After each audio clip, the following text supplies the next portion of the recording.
Oke, halo Pak Cliff dan teman-teman. Perkenalkan nama saya Yan Philip Wijaksono dan hari ini saya akan menjelaskan tentang jurnal penyesuaian serta laporan keuangan. Nah, jadi singkatnya jurnal penyesuaian adalah jurnal yang ditulis di tiap akhir periode, contohnya 31 Januari, 30 Februari, dan lain-lain. Fungsinya itu untuk supaya keuangan yang terjadi sebenarnya itu tercatat di jurnal tersebut, supaya up to date lah istilahnya. Nah, kemudian untuk laporan keuangan itu terdiri dari laba rugi, laba ditahan, posisi keuangan, dan arus kas. Nah, nanti kurang lebih yang jelasin di saat kita membuat tabelnya. Oke, jadi langsung saja tanpa berlama-lama kita langsung masuk ke soal. Tapi sebelum kita masuk ke soal, kita perlu yang namanya persiapan dulu. Oke, teman-teman. Jadi ini kan jurnal umum yang kita sudah bikin, udah kita bikin pertemuan sebelumnya, di video sebelumnya. Nah, sekarang saya mau bikin jurnal penyesuaian, berarti taruh di bagian bawah. Nah, karena jurnal penyesuaian ini selalu ditulis di akhir periode, jadi di bulan Januari tanggalnya 31 terus. Ini. Nah, ini tinggal disiapin saja.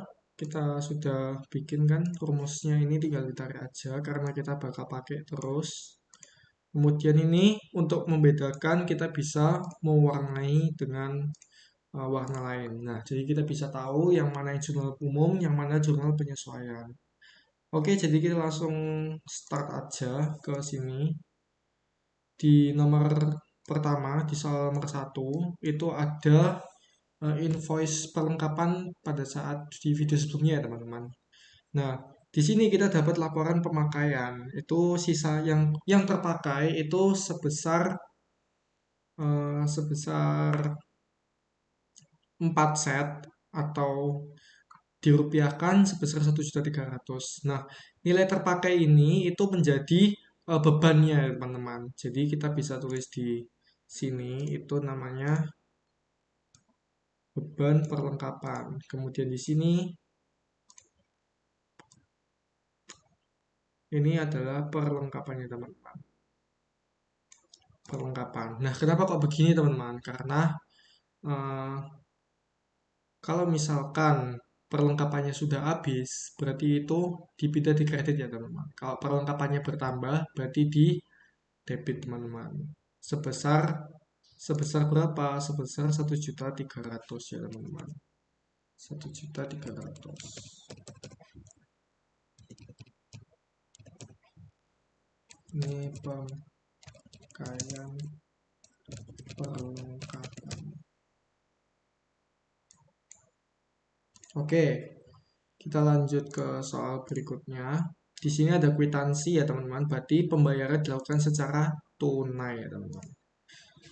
Nah, ini kwitansi dari kita, oh berarti perusahaan yang membayar itu untuk jasa iklan online sebesar 3 bulan ya teman-teman. Dan ini dibayar pada 20 Desember. Karena ini adalah tanggal 31 Januari, berarti baru dipakai 1 bulan ya teman-teman. Dihitungnya 1 bulan. Nah, berarti hitungannya gimana? Kalau 900 itu 3 bulan, berarti per bulannya adalah 300.000 rupiah ya teman-teman. Berarti kita sekarang tinggal menulis ini adalah beban iklan. Beban iklan, terus ini adalah sewa TPM. Nah, kita tulis aja di sini sebesar 300.000.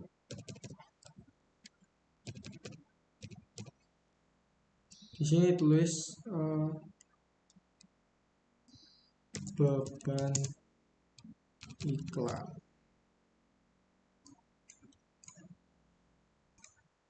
Oke, sekarang kita lanjut saja ke soal nomor 3.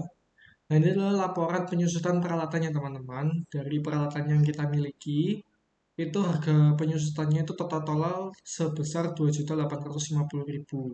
Harga akhirnya itu 10.150.000. Nah, karena ini yang dihitung adalah bebannya ya teman-teman, berarti yang kita pakai adalah 2.850.000. Jadi ini adalah beban penyusutannya ya teman-teman. Oke, jadi kita langsung catat aja di sini. Ini adalah beban penyusutan. Kemudian di sini adalah akumulasi penyusutan peralatan ya teman-teman. sebesar 2.850.000. 2.850.000 ini adalah penyusutan peralatan. Oke, kita lanjut ke soal berikutnya. Nah, ini adalah merupakan tagihan dan sudah di DP ya teman-teman, karena ini kwitansi berarti menggunakan kas. Nah, jadi gugus Beni ini sudah apa namanya, melakukan pembayaran DP, berarti kita mendapatkan pendapatan diterima ya tuh ya teman-teman. Berarti ini adalah di sini adalah pendapatan DTM bertambah, kemudian pendapatan sewanya itu di bawah karena secara logika pendapatannya sendiri itu belum cair teman-teman, jadi masih di kredit. Nah, yang menambah itu di sini sebesar 6 juta.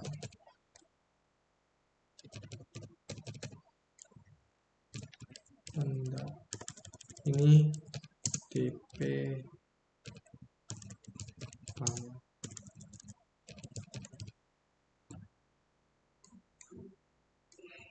Nah, oke, lanjut ke soal berikutnya ya teman-teman.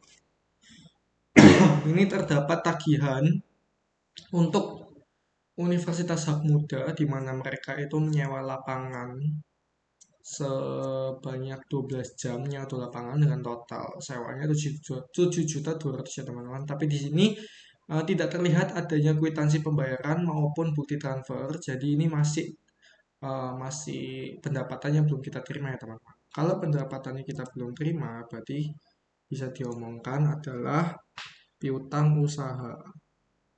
Kita mendapatkan piutang usaha.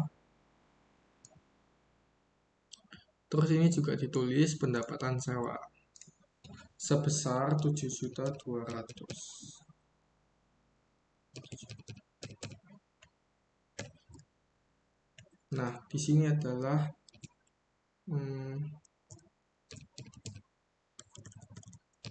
piutang sewa lapangan. Terus kita copy aja. Oke, sekarang kita lanjut ke soal berikutnya ya teman-teman. Nah, di soal 6 ini terlihat ada tagihan dari PLN sebesar 2.200.000, namun kita masih belum membayar, berarti kita masih berhutang ya teman-teman. Nah, kalau gini berarti itu adalah ini merupakan beban utilitas. Jadi beban utilitas itu termasuk listrik, air, gitu ya teman-teman. Habis gitu, karena kita belum membayar, jadi pakainya utang usaha sebesar 2.200.000. Nah, ini bilang aja tagihan listrik. Nah, oke. Kemudian kita lanjut ke soal berikutnya. Sekaligus ini soal terakhir. Jadi di sini ada ceklo karyawan di mana tanggal 30 semua karyawan yang perusahaan miliki itu hadir semua. Sedangkan di tanggal 31 itu yang hadir cuma 2 orang saja. Jadi total upahnya mereka ini 1.200.000 rupiah ya teman-teman. Tapi bisa kita lihat di sini perusahaan belum melampirkan bukti transaksi baik kwitansi ataupun bukti transfer, jadi ini masih harus dibayar ya teman-teman. Berarti kita mempunyai yang namanya utang gaji. Kalau utang gaji berarti kita bisa tulis di sini beban gaji, kemudian di sini itu adalah utang gaji ya teman-teman sebesar 1.200.000.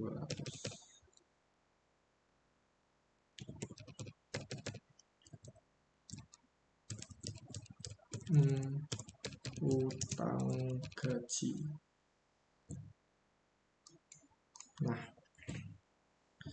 Nah, kurang lebih begini saja jurnal penyesuaiannya. Sekarang kita bakal masuk ke buku besar ya teman-teman. Karena balik lagi, jurnal umum itu nyambung ke buku besar dan nyambung ke neraca saldo. Jadi kalau misalkan jurnal umumnya sudah disesuaikan, otomatis buku besar dan neraca saldonya juga harus disesuaikan ya teman-teman.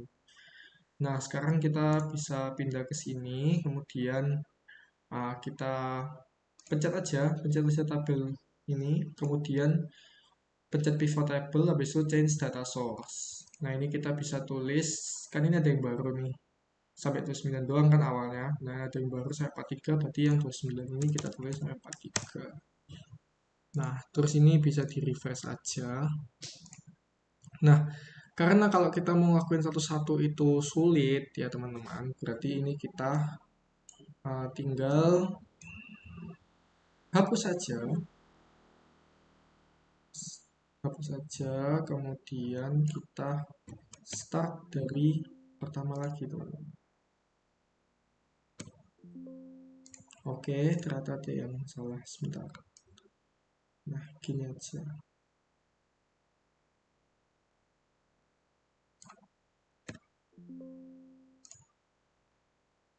Oh,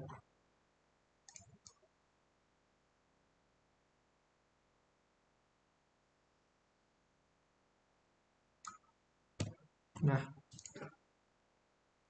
terus yang di sini juga.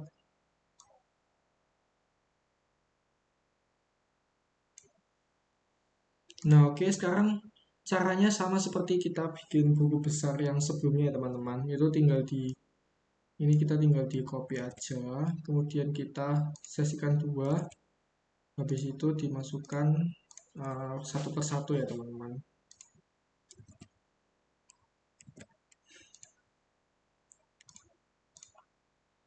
Nah, ini kita masukin aja. Kalau nggak bisa, kita tinggal copy lagi. Ini, kemudian kita ganti lagi perlengkapan. Habis gitu, ini ganti lagi sewa DPM. Habis itu ini ganti lagi peralatan.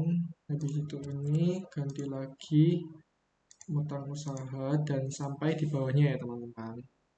Nah, tapi daripada kita kepanjangan dan ada space di kanan, jadi kita bisa pindah di sebelah juga ya teman-teman. Jadi uh, kalau bisa lebih hemat kan memang lebih hemat. Nah, terakhir utang usaha berarti kita butuh yang namanya pendapatan DTM. Kemudian ini modal. Habis itu di sini ada dividen. Habis itu di sini ada pendapatan sewa. Habis itu di sini ada beban gaji. Habis itu di sini ada beban utilitas. Nah, ini kita masukin aja langsung semuanya. Gini ya teman-teman. Itu ini beban iklan.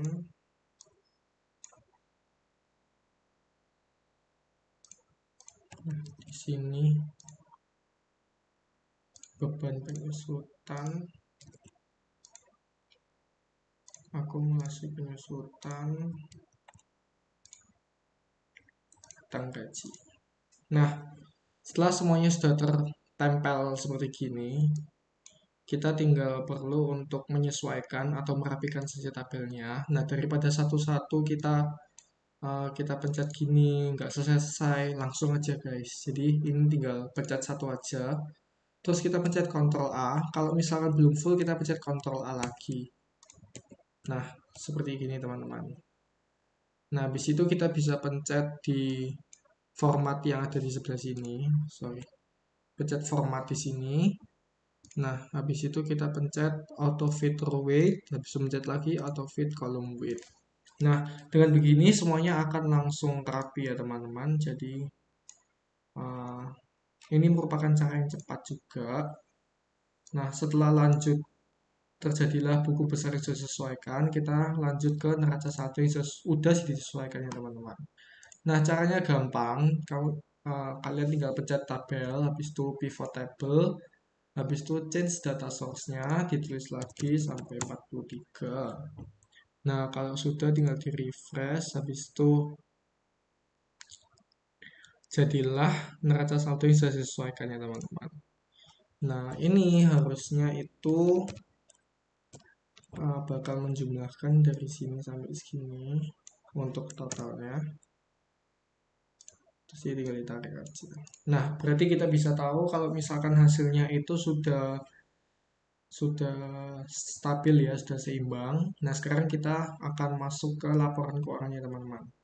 Nah, laporan keuangan yang pertama dibutuhkan itu adalah laporan laba rugi ya, teman-teman.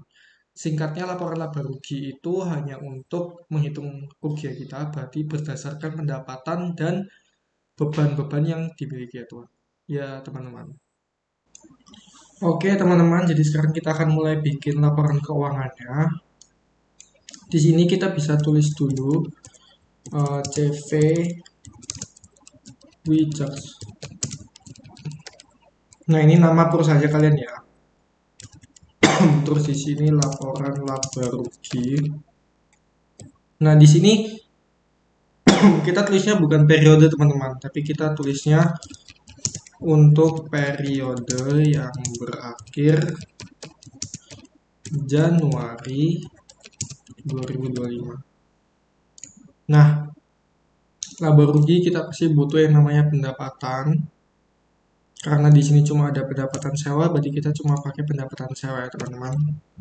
Terus rumusnya itu kita pakai rumus baru, yaitu sum if dari tabel yang ada di sini. Kalau misalkan ada pendapatan sewa, jumlahkan dari saldo debit. Nah, terus untuk kita, kalau misalkan pendapatannya ada di sisi kredit gimana? Ya, kita tambahkan lagi. Jadi kita pakai tambah. Habis itu pencet sum if lagi dari tabel yang ada di sini. Kalau misalkan ada pendapatan sewa, berarti tambahkan di sisi kredit. Nah, cuman karena di sini kita bakal pakai rumus ini terus-terusan, ya kita perlu eh, namanya pakai string ya, teman-teman. Jadi kita di setiap koordinat itu tambahkan yang namanya string. Nah, seperti gini. Kecuali yang eh, koordinat yang merah itu ya, teman-teman. Karena itu koordinat punyanya pendapatan sewa. Dan pendapatan sewanya nggak bakal berubah tempat, teman-teman. Nah, di sini kita tinggal masukin aja. Terus kita enter. Nah, ini berarti sudah sesuai ya, 2.500.000. Kemudian kita butuh yang namanya total. Coba. Total pendapatan.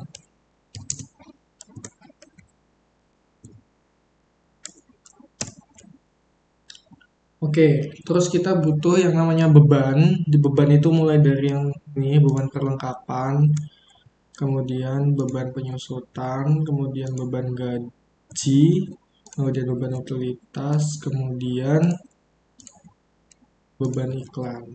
Nah, ini kita rumusnya sama aja, teman-teman. Di sini sudah benar ya, sudah 300.852, 34 sama 300.000 rupiah. Nah, di sini kita tulis aja total beban. Nah, kita pakai rumus sum, jumlahkan dari sini sampai sini.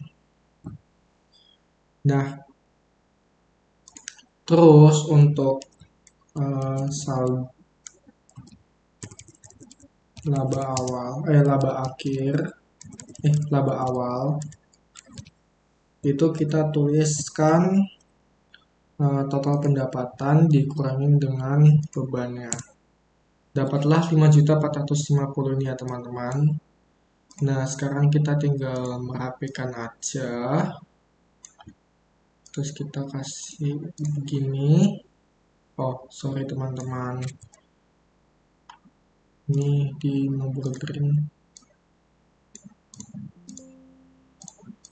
Terus ini dikasih subborder.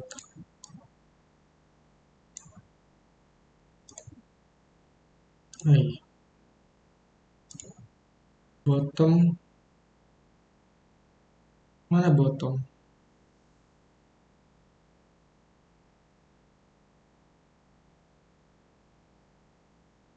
Oke, ya sudah, berarti gini aja. Gini, outside border. Langsung dari sini.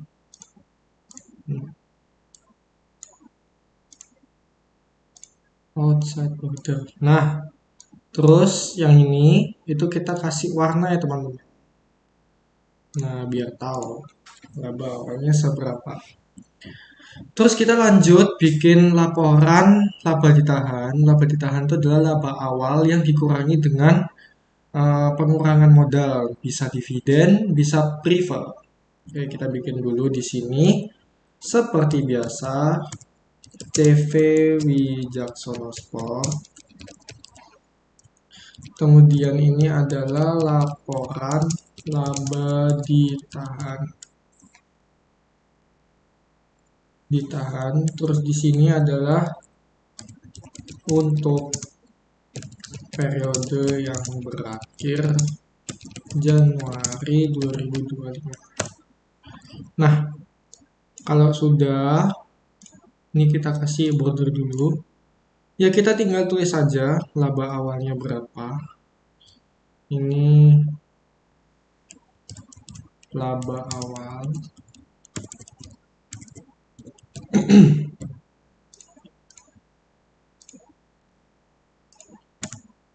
5.450.000. Kemudian ada pengurangannya teman-teman. Di sini ada dividen. Terus ini kita bisa pakai rumus yang ini aja. Nah, dividennya 2 juta. Terus kita tinggal tambahin laba akhir, yaitu ini dikurangi dengan ini. Nah, dengan begini jadilah yang namanya laba akhir. Oke, itu untuk laporan laba ditahan. Terus sekarang kita pindah ke laporan perubahan posisi keuangan ya teman-teman. Laporan posisi keuangan itu logikanya adalah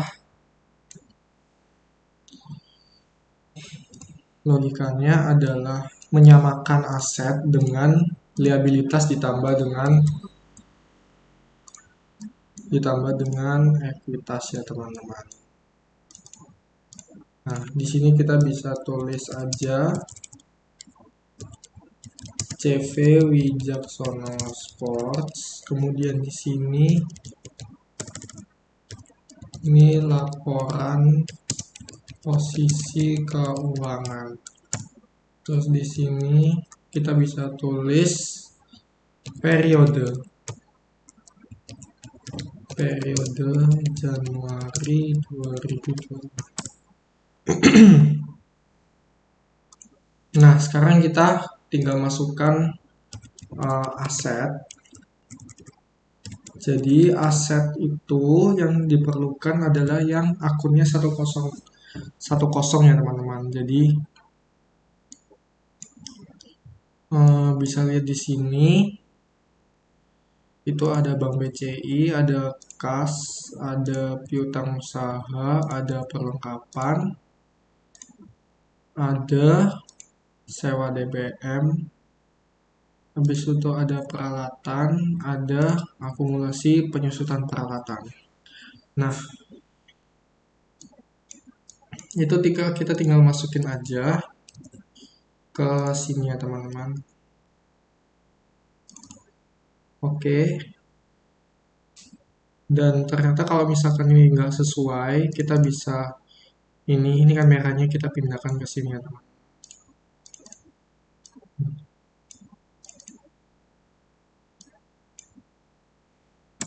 Nah, maka akhirnya hasilnya akan sesuai ya teman-teman.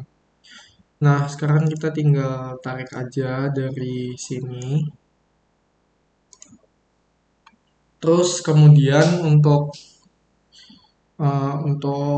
peralatan, kenapa kok saya nggak tarik sampai peralatan? Karena peralatan ini ada penyusutannya teman-teman. Jadi peralatan ini, sorry, peralatan ini itu harus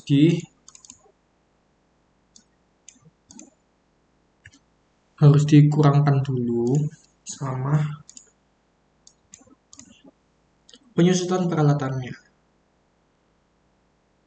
Oke, penyusutan 2850. Jadi kita di sini tinggal mengurangi ini dengan ini ya teman-teman. Nah, baru kita bisa tulis di sini total asetnya itu sebesar sum jumlahkan semua ini. Nah, sebesar 97.850.000 ya teman-teman. Kita bisa tarik di sini dulu, kasih warna. Kita kasih abu. Oke.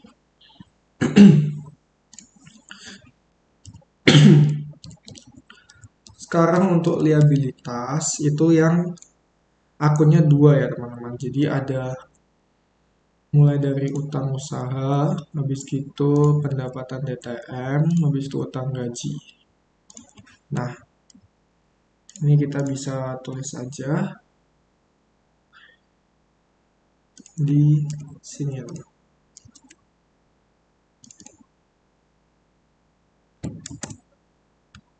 Oh, sorry.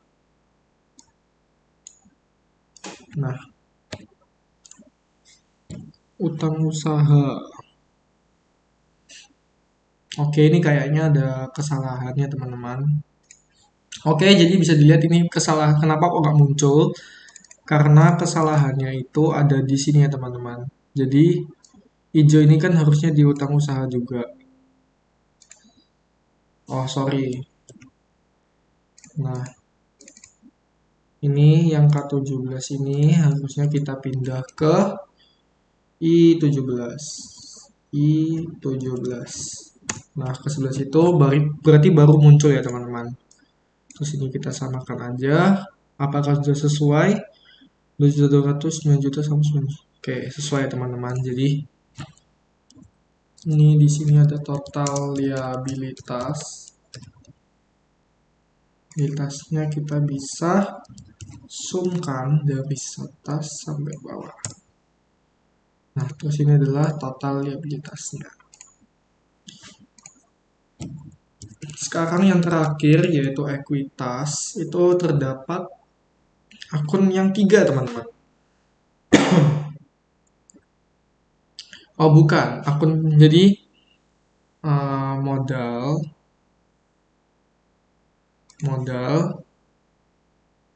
ini dikurangi dengan laba akhir.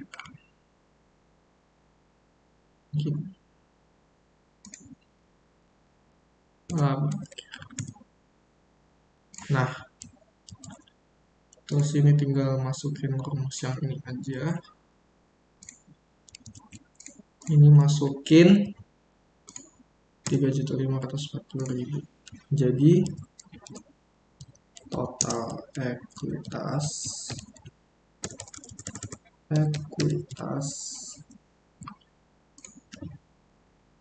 ini dikurangi dengan ini.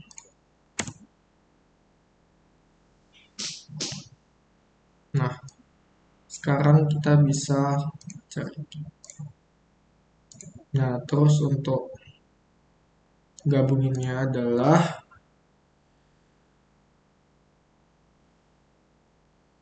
kita bisa pakai total ekuitas ditambahkan dengan liabilitas. Nah, tinggal dijumlahkan ini dengan ini aja. Nah, kita bisa lihat di sini itu harganya tidak sesuai ya teman-teman. Ini kita coba gantikan warna dulu supaya lebih bisa terbaca dengan baik ya teman-teman. Nah, kita kan sudah tahu kalau ini tidak seimbang di 97 sama 108. Nah, pendapatan DTM-nya ini itu merupakan pendapatan yang ada di debit ya teman-teman. Jadi Kalau pendapatan di debit itu berarti dikurangin ya teman-teman. Jadi total liabilitasnya itu adalah sum ini sama ini, kemudian dikurangin sama 9 juta.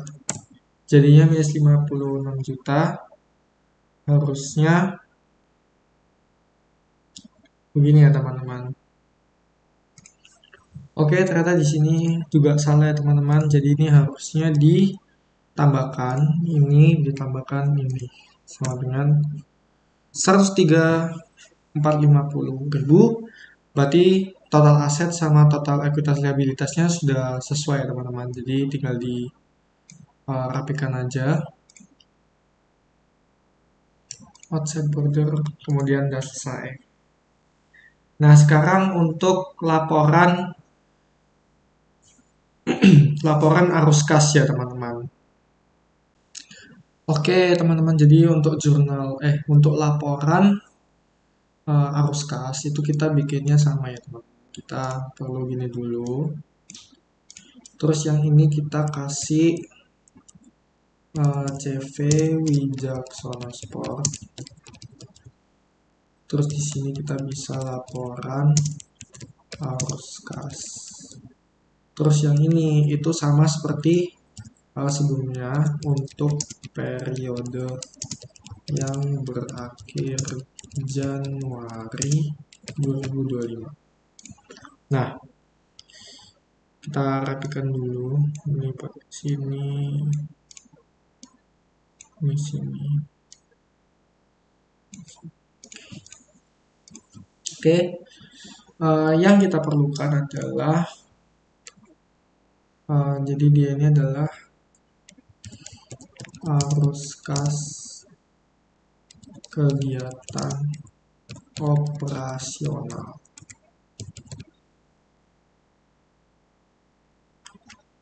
Nah, ini ya teman-teman. Jadi arus kas kegiatan operasional itu ada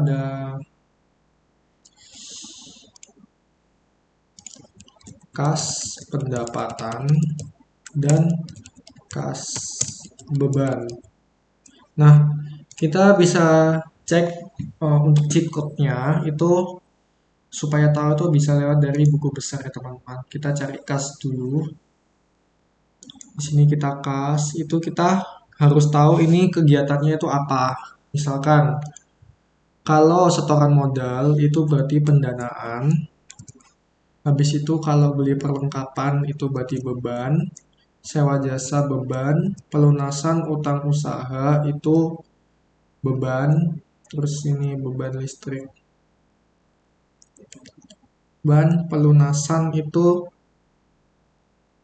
berarti pendapatan ya. Pendapatan berarti di ini.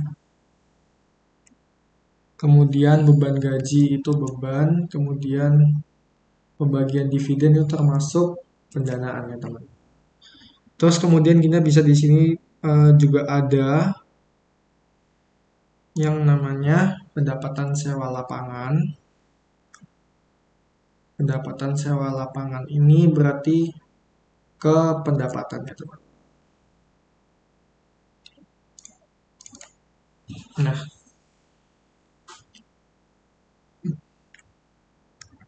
setelah kita tahu ini, kita bisa masuk kembali ke ini. Kalau sekarang kasih rumus sum if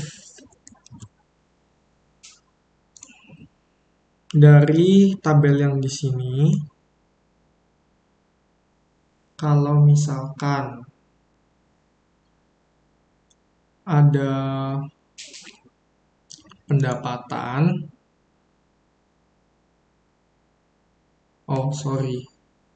kalau misalkan ada pendapatan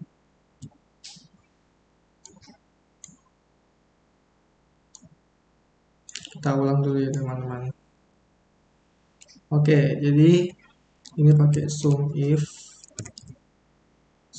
tadi ulang dari sini, dari tabel yang ada di sini. No. sum if dalam kurung dari tabel yang ada di sini, kalau misalkan ada P pendapatan, maka jumlahkan saldo debitnya.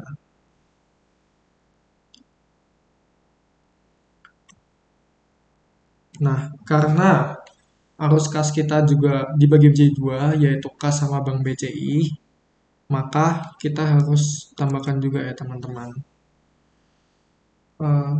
Sum if dari sini, kalau misalkan ada P, berarti tambahkan sum if.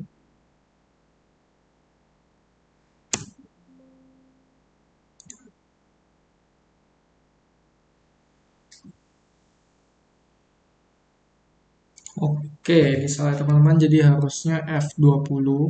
Terus, karena kita bakal pakai terus, jadi kita kasih namanya string. Stringnya bisa dari sini ya teman-teman.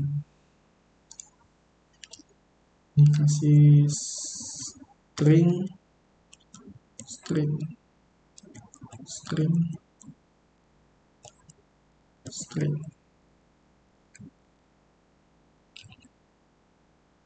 Oke, terus ini string, string, string.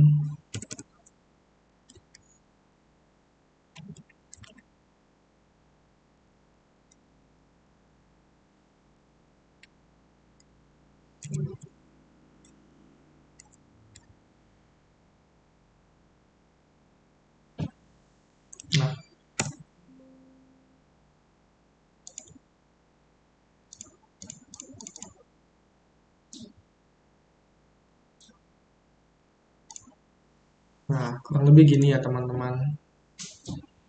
Terus ini 8 juta.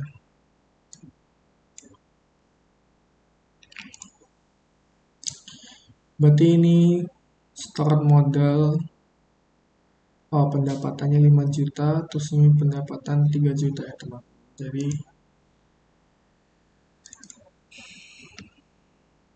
ini karena tidak bisa, dia pendapatannya jadi 8 juta.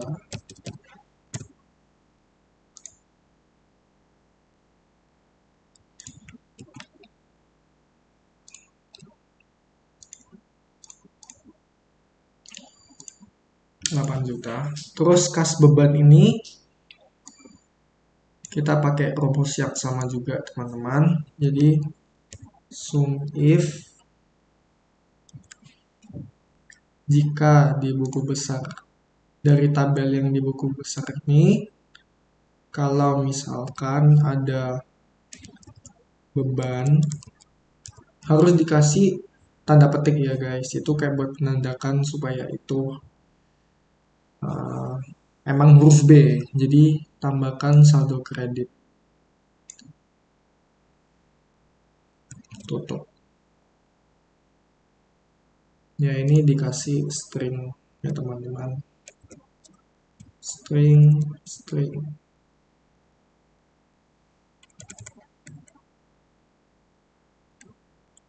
String, string. Oke. Nah, berarti ini kita bisa tahu kalau beban lebih besar daripada pendapatannya teman-teman. Jadi kita kasih kas bersih. Kas bersihnya itu ini dikurangi dengan minus 18.700.000 rupiah. Terus habis itu di sini ada arus kas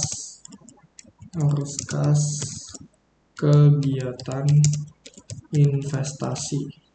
Nah,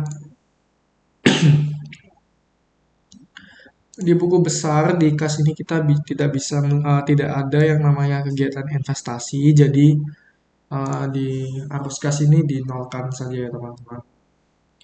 Dinolkan saja. Nolkan saja. Terus yang ketiga adalah arus kas kegiatan pendanaan. Nah, pendanaan itu berarti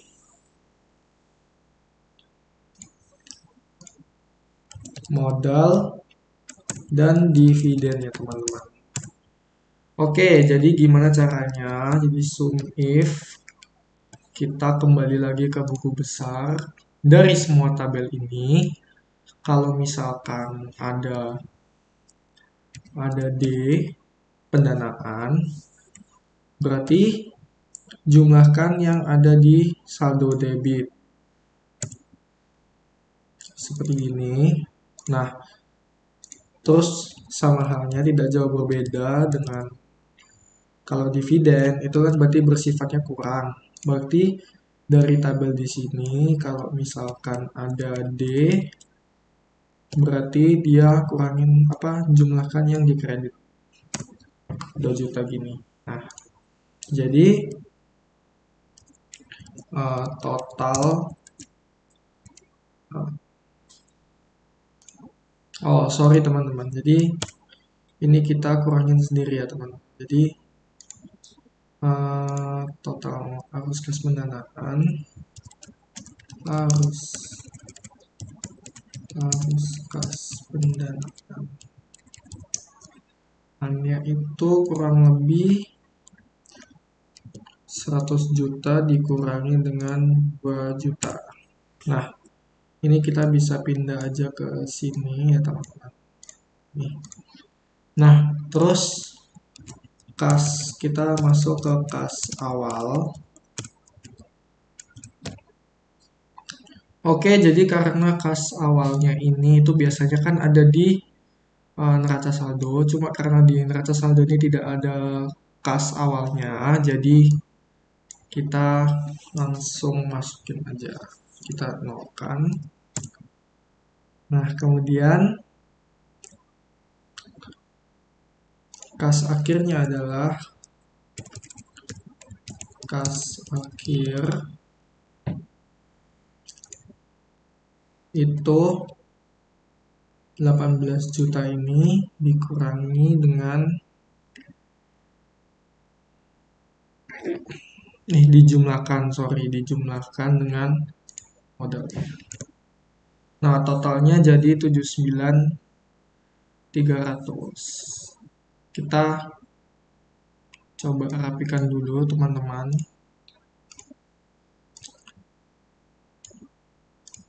Outside border. Oh ya, gara-gara ada garis ini ya. Oke, dan ini kas akhirnya. Kita bisa pakai yang ini aja.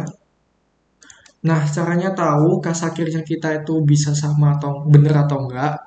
Kita bisa cek di neraca saldo. Ini kan kas akhirnya 79.300. Kita cek di sini kasnya juga. Oh, kasnya ternyata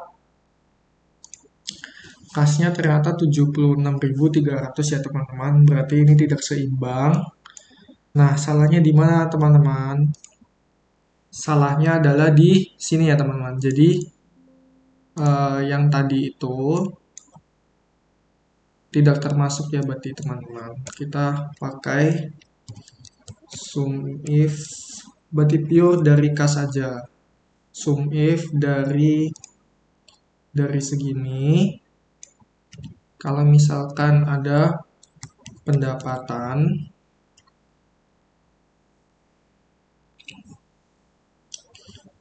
berarti jumlahkan saldo debitnya. Nah, berarti 76.300. Jadi kasnya sama ya teman-teman. Kas dengan kas akhirnya. Ya, karena di neraca saldo juga dituliskan di sini Bank BCI Rp300. Oke, jadi kurang lebih segitu saja penjelasan dari saya. Mohon maaf apabila ada salah kata. Kalau misalkan terbantu, jangan lupa like, komen, dan subscribe. Thank you.